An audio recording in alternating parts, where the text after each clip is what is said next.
বাড়ির সামনে অ্যাম্বুলেন্স দাঁড়ালো কেনে? যাই কি দেখি তিনি। কি হলো বাপ, আমার বাড়ির সামনে অ্যাম্বুলেন্স কেনে? চাচা, আপনার নাম কি টনি মন্ডল? হ্যাঁ বাপ, কেনে? আপনার জামাইয়ের নাম কি রিয়াজ কবিরাজ? হ্যাঁ রিয়াজ কবিরাজ, কিন্তু সে তো 3 মাস আগেই বাইরে গিয়ে মারা গেছে। আপনার জামাই যে কোম্পানিতে কাজ করতো, আমরা সেই কোম্পানি থেকে এসেছি। এতদিন পর আপনার জামাই লাশ উদ্ধার করতে পেরেছি, তাই নিয়ে এসেছি। আমার স্বামী লাশ এসছে, তোমরা তাড়াতাড়ি নামো, আমার স্বামীর মুখটা একটু দেখবো। দাঁড়ান, লাশ দেখার আগে আমাদের টাকাটা পেমেন্ট করুন। পেমেন্ট মানে?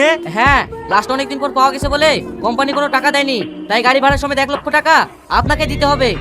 অত টাকা আমি কোথায় পাবো? না না, যেখান থেকে লাশ এসে সেখানে চলে যাও, আমাদের লাশের দরকার নাই। মা, আপাকে বলে একটু মুখটা দেখানোর ব্যবস্থা করো না। এই বুড়ি, ও কি দেখবি? চেহারা আছে নাকি? কই যে গন্ধ ধরে গেছে। চ বাড়ি চ। বাড়ি যাবে মানে? জামাই যখন কোথাও কোথাও টাকা পাঠাতো, তখন তো করলিতে ভালো লাগতো। আর আজ জামাই লাশ এসছে, আর 1 লাখ টাকা দিয়ে ছাড়া থেকে গায়েব হচ্ছে। ও মেয়েটা, আমার জামাই আমি নামাবো কি নামাবো না সেটা আমার ব্যক্তিগত ব্যাপার, তুমি বলার কে হে? এই মেয়েটা তো ঠিকই বলেছে, আপনারা যদি লাশ না নেন তাহলে আমরা লাশ নিয়ে কি করব? তোমরা কি করবে তা আমি কি করে বলবো?